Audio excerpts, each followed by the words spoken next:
pray, all I need are some better days. Fuck me, I'm looking in the mirror, so foggy, but I've never seen clearer. I don't really think anyone can save me, and honestly I'm not really sure I want saving. I like to be my own worst enemy. There's no risk if you don't try at anything, so I'ma just keep buying everything. See you in the next life, have to be a better me. I don't think that my head's on straight, gotta flip it and grip it and go and get an x-ray.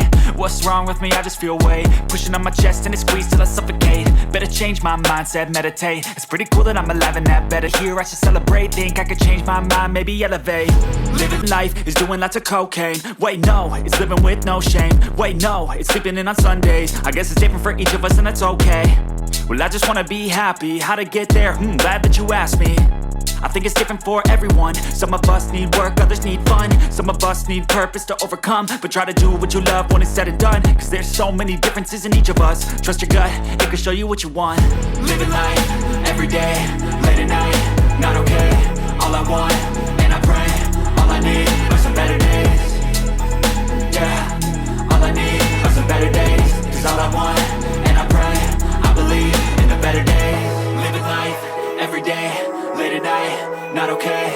All I want, and I pray, all I need are some better days.